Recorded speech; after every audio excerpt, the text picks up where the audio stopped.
করবো না করে লাস্ট মিনিট কালী পুজোর শপিং এর জন্য গিয়েছি। অনলাইনে তো অনেক কিছু অর্ডার দেওয়া রয়েছে, কিন্তু একদমই সেগুলো টাইম আসবে কিনা সেটাই তো একদম বুঝতে পারছি না। আমি জানো তো প্রত্যেকবারের মতন এইবারেও অনলাইনে কিন্তু একদম লাস্ট মিনিট অর্ডার দিয়েছি, মানে সেগুলো ডেট তো দেওয়ালির পরে কিন্তু আমার কাছে ডেলিভারি হওয়ার জন্য দেখাচ্ছে। তাই ভাবলাম ব্যাকআপ কিছু তো ভাবাই যায়, মানে কিছু শপিং করে নেওয়া যাক, টুকটাক কিছু দেখে নেওয়ার জন্যই তো এসেছিলাম।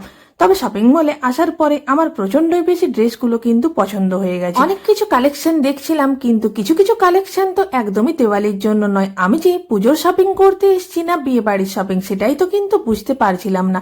অনেক কিন্তু এখানে লেহেঙ্গার কালেকশন রয়েছে। ফার্স্টে তো সেগুলোই দেখছিলাম, দারুণ সুন্দর দেখতে লাগছিল। তবে আমি যেহেতু পুজোর শপিং করব সেগুলো তো একদমই নিলাম না। তবে এখানে পুজোর জন্য হোক বা ওয়েডিং এর জন্য হোক বা পার্টির জন্য সমস্ত কিছুর কালেকশন তো ভরে ভরে রয়েছে। দেখেছো এখানে একই কালারের ড্রেস কিন্তু নেই, বিভিন্ন ধরনের কিন্তু কালারফুল ড্রেস রয়েছে। সেখান থেকেই তো বিভিন্ন ধরনের ড্রেস দেখছিলাম, এক এক করে আমি এখানে অনেক কিছু ড্রেস দেখলাম। এরপর তো কিছু ওয়ান পিসও দেখছিলাম, মানে এই ওয়ান পিসগুলো পুজোর জন্য না হলেও ঘুরতে যাওয়ার জন্য তো একদমই পারফেক্ট।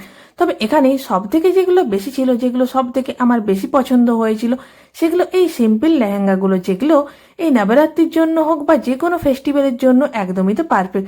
শুধুমাত্র ড্রেস নয়, শপিং মলের মধ্যে তো ঘর ডেকোরেশনের জন্য অনেক কিছু জিনিসপত্র দেখলাম।